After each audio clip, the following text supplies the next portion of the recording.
Grace said she absolutely needed a car for her Christmas date with her boyfriend. And you don't have any plans for Christmas anyway, right? My mother's voice coming from the smartphone speaker sounded unbelievably calm. Christmas Day. At my home in Seattle, I could not believe my own ears. It wasn't anger anymore, but a cold sensation, as if all the blood in my body were draining away. The smartphone in my hand felt like a block of ice. It had been only about an hour earlier. I had just returned from a several-day business trip, stepping off the plane with a sense of accomplishment after successfully completing a major project. On my way home, my mind was filled with thoughts of my beloved car. I had earned a promotion just a few weeks earlier, and I bought the car to celebrate right before the business trip. After surviving late-night overtime, weekend self-study, and fierce competition with rivals, I had finally grasped the proof of my success. That alpine white BMW. 4 Series coupe, though used, was the crystallization of my blood, sweat, and tears. I had returned home excited to see the beloved car waiting for me. However, when the garage door opened, all I found was an empty space. My treasure had vanished without a trace. With my mind on the verge of panic, I operated the security camera app with trembling fingers and checked the footage from my home. What appeared on the screen was the worst betrayal imaginable. In the video, my mother casually unlocked the door with a spare key and let my sister Grace inside. Grace grabbed the BMW key I had left on the living room table as if it were her own, and the two of them walked out of the house smiling. My family stepped into my sanctuary and took what was precious to me. There was not the slightest hint of guilt in their actions, the unbelievable sight captured by the security cameras. That spare key had been something my mother insisted on making just in case, because she was worried about my frequent long business trips. In case there's a fire or water leak, we need to be able to respond right away. I hesitated many times when she said that, but in the end, her words, "Don't you trust your family?" overpowered my doubts. That control disguised as kindness eventually bared its fangs in the worst possible way. I stopped the playback and, without a second of hesitation, tapped my mother's number on my smartphone. After a few rings, I heard her familiar voice, one so carefree that it made my hatred surge. "Julia, welcome home. Merry Christmas." "Mom, where's my car?" Even at the sound of my cold voice, my mother didn't react at all. "Oh, the car?" Perfect timing. Grace is using it right now. Using it? What do you mean? I don't recall giving her permission. "Oh, don't be so fussy. I used your spare key. You know, the one we made for emergencies?" Well, this was an emergency for Grace. They were unbelievable words. An emergency? I barely managed to ask that single question. The absurdity was so overwhelming that my thoughts couldn't keep up. Yes, an emergency. Grace said she needed it for her Christmas date. Today she's meeting her boyfriend's parents for the first time. It's an important day for her. And your BMW looks impressive, doesn't it? You're her big sister, so you should help her with something like this. Help? This is theft. I forced myself to keep my voice steady as I argued back. You entered my house without permission and took my car key. That's a crime. Do you understand that? Then, my mother let out a sigh that sounded genuinely exasperated. You're so dramatic. You didn't have any special plans anyway. Besides, you're successful at that IT company and you have money. So giving your sweet little sister one car as a present shouldn't be a problem, right? We're just making good use of it for you. An unpleasant memory from years ago resurfaced in my mind. Grace had still been a college student back then. She was on her way to a party with friends, driving our father's sedan, when she crashed into a utility pole because she was using her smartphone. The car was completely wrecked and had to be scrapped. But our parents didn't scold Grace at all. "We're just so grateful you weren't hurt." They hugged her with tears in their eyes and handled all the troublesome aftermath themselves. Grace showed no sign of remorse, and by the next week she was already saying, "I wonder what my next car should be." If only our parents corrected her properly back then. If they had taught her what it means to take responsibility, maybe things wouldn't have turned out like this. Are you planning to make her repeat the same thing again? My voice carried years of anger and disappointment. Grace totaled Dad's car, and even then you coddled her and didn't make her take any responsibility. This is the result. She grew up to be someone who doesn't feel anything about stealing other people's belongings. At my accusation, my mother went silent for just a moment. Very brief moment. And during that moment, I foolishly expected that maybe there was still some trace of conscience inside her. But what came from the other end of the line was not remorse, but a shrill, hysterical voice full of self-justification. "What did you just say? How dare you? Grace is sensitive and you need to support her properly. You're her older sister." Ah, there it was again. The usual line. The fact that I was the eldest daughter had always been used as a convenient curse, something to force me to take responsibility for every one of my sister's mistakes and to give her whatever she wanted without question. But that curse had to end. Enough. I cut her off quietly but firmly. "It seems that talking with you is a waste of time, so I'll give you my final warning. Contact Grace right now and tell her to return my BMW to my garage immediately and without a single scratch. If she can't do that, I'm reporting the theft to the police. That's all." My mother started laughing. "The police? Are you serious? You're not actually planning to turn in your sweet sister to the police over one little car, are you?" "Don't be ridiculous." "I'm not joking. I'm completely serious." Yes, whatever. Goodbye." Then, with a loud clatter, the call was abruptly disconnected. She genuinely believed that I would never dare to do such a thing. Her confidence built from years of controlling and exploiting me had clouded her judgment. Still holding my smartphone tightly, I closed my eyes for a few seconds. Is this really the right thing to do? Once I crossed this line, I could never go back to being a family again. That thought flickered through my mind for just a moment, but I pushed it away almost immediately. I opened my eyes and took a deep breath. Then, without hesitation, I tapped 3 digits on the screen. 911. 911, what's your emergency? Fire, medical, or police? Police. I'd like to report a stolen vehicle. My voice was surprisingly calm, even to myself. The operator on the other end spoke in a steady, professional tone. Can you tell me the details of the vehicle? Yes, it's an Alpine white BMW. 4 Series Coupe. The license plate is... I recited the plate number, the model year, and every piece of information that could prove the car belonged to me without hesitation. I had paid for everything with the money I earned, registered it under my own name, and insured it myself. It was undeniably my car. And with every fact I stated out loud, my resolve grew even stronger. When was the last time you saw the vehicle? Before I left for a business trip a few days ago. When I returned home tonight, it was gone from my garage. Is there any possibility it was towed?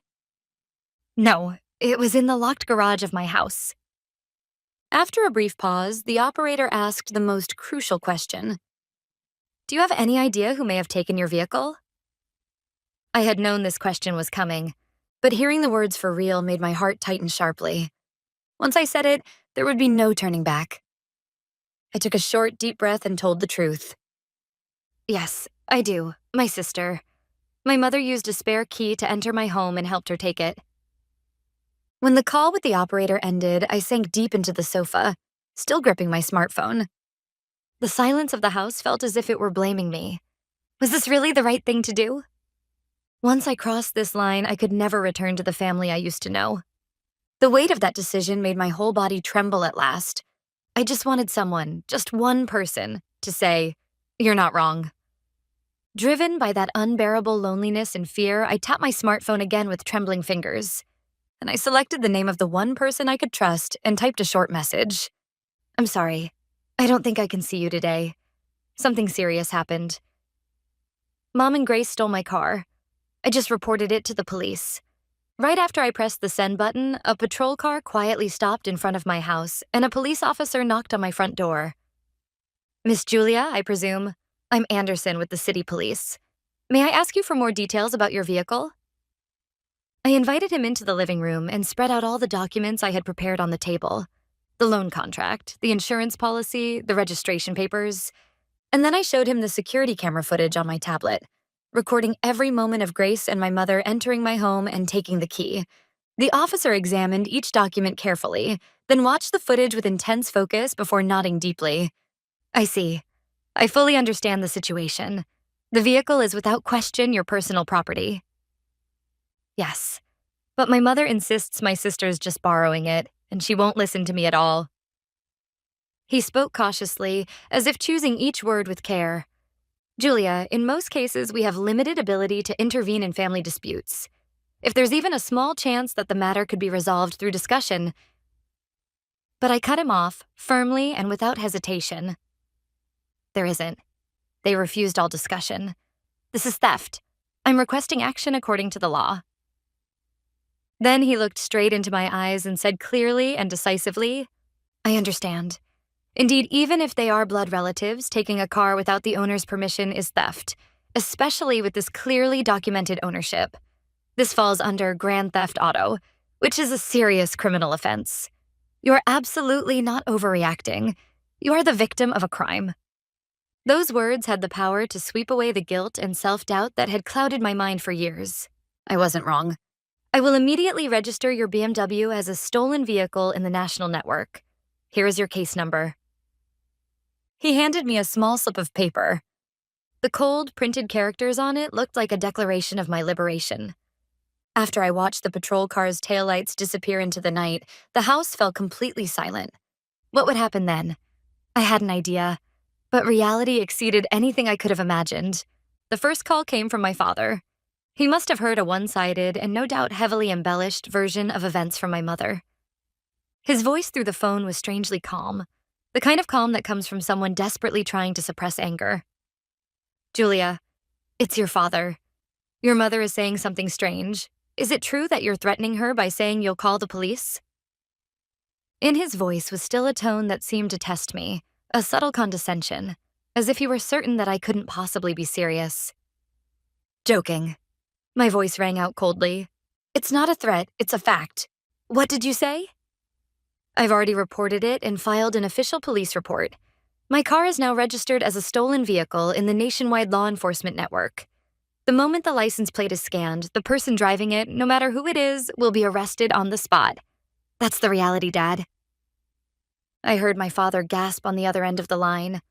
He must have finally understood the situation. In the next moment, his voice shifted from doubt to pure anger. Julia, you actually did that? You would turn your own sister into a criminal? It's Christmas. Do you really intend to destroy this family on this day? His shouting stirred absolutely no emotion in me. Which one of us is destroying the family? The one whose daughter's property was stolen and then justified by you? Or me? Grace is your sister. She just wanted to look good for once.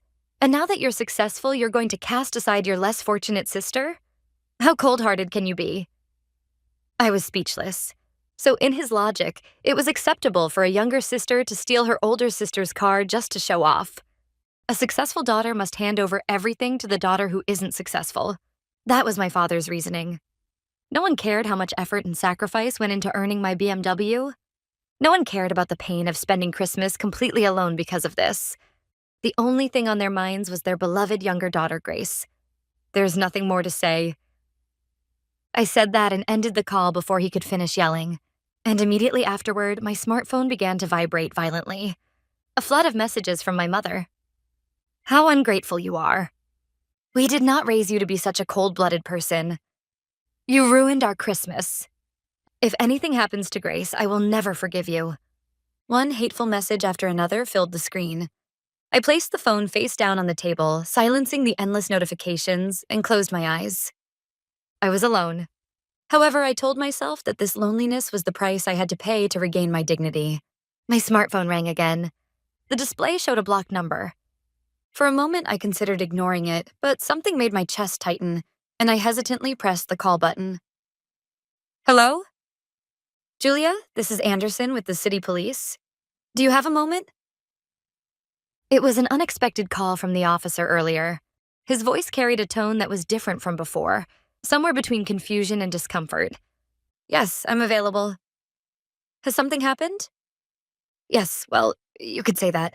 A short while ago, your parents called the station. I inhaled sharply. I hadn't expected them to call the police directly. Their audacity was astonishing at this point. They insisted that there was some kind of mistake, or that you were emotionally unstable and filed the report in confusion. They are claiming this is a family matter and are requesting that we not treat it as a criminal case. To be honest, they were quite agitated and were having difficulty handling the situation. He then lowered his voice slightly, as if blocking out background noise. Julia, I'll be direct. Since we have already accepted your formal complaint, we cannot halt the investigation.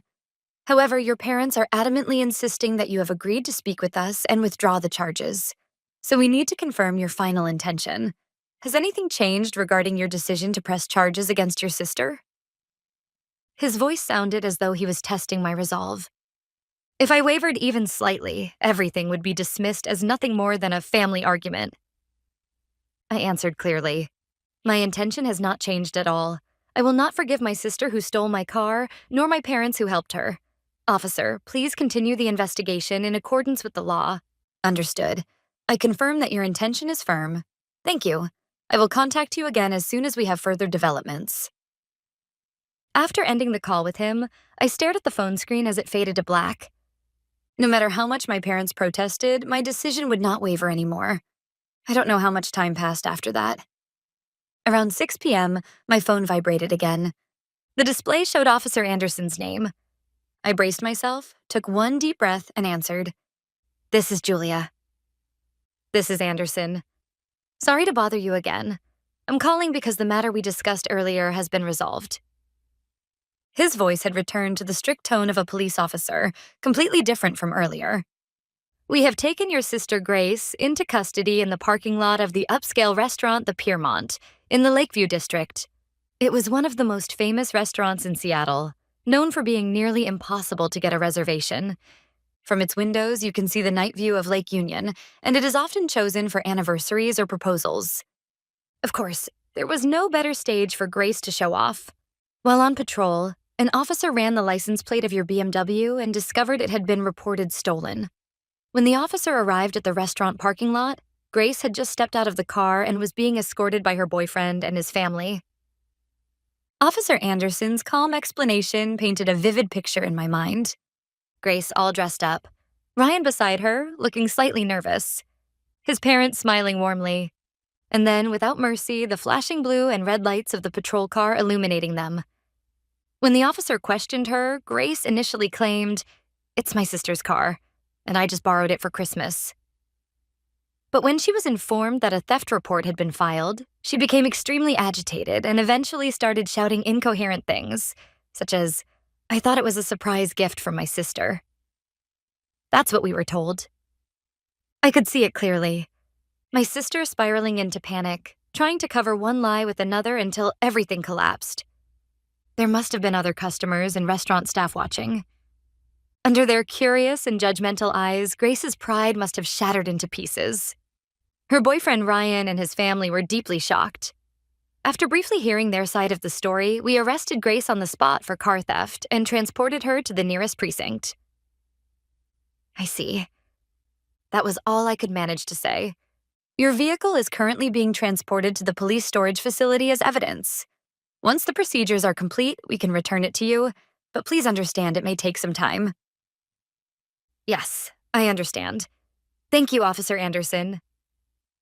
After ending the call, I sank onto the sofa again as if my legs had lost all strength. It was over. All of it was over. And yet, there was not a shred of triumph in my heart. Only an overwhelming emptiness and a deep spreading sorrow. About an hour passed after receiving the news of Grace's arrest. My smartphone was silent, the eerie quiet that comes after a storm has passed. Our parents were probably busy at the police station trying to arrange their daughter's bail, or perhaps frantically searching for a lawyer. Either way, it wasn't hard to imagine that they were blaming me entirely for the situation. What broke the silence then was not the ringtone of my smartphone, but a knock at the front door. A gentle yet clearly audible knock. Had the police come again? Feeling uneasy, I cautiously looked through the peephole. Standing there was someone I never expected. My partner, Noah. In his hands were a warm cup of coffee and a bag of pastries. The moment I saw his worried yet gentle smile, the tension I had been holding inside for so long snapped apart like a broken thread. As soon as I opened the door, tears streamed from my eyes, far more than I could possibly hold back. I'm sorry, on a night like Christmas? I'm the one who should apologize. I should have come sooner. I wanted to come the moment I saw your message, but work kept me tied up. I'm sorry I got here so late. Without another word, he gently pulled me into his arms and slowly rubbed my back. Noah stayed beside me silently until I was able to speak. Then, as I began to recount everything, bit by bit, piece by piece, he listened without interrupting even once, his eyes fixed on me with complete sincerity. When I finally finished, he took my hand and held it firmly. "Julia, you didn't do anything wrong. Not a single thing. To protect your dignity, you made an incredibly painful decision, all on your own. I'm truly proud of you." His words sank deeper into my heart than any comfort could. I had thought I was fighting this battle alone, but there was someone who believed in my choices and stood by my side. That truth slowly began to thaw the ice that had formed around my heart. "I ruined Christmas, didn't I?" I said through tears, and he smiled softly. "What are you talking about? Christmas is only just beginning. Come on, my family is waiting to see you." At Noah's words, I hesitated for a moment. But I'm not in any state to smile right now. Sensing my conflict, Noah gently wrapped an arm around my shoulders. "You don't need to force yourself to smile. I just want you to know something. Family isn't only what you've experienced, one-sided exploitation or control. There are families that are warm, safe, and truly comforting. My family will show you that." Looking into his sincere eyes, I nodded slightly. Encouraged by Noah's words, I headed with him to his family's home. "Julia, I'm so glad you came." Noah's mother hugged me tightly, as if I were her own daughter. "It must have been so hard for you. But you're safe now. Tonight, let's spend Christmas together with our family."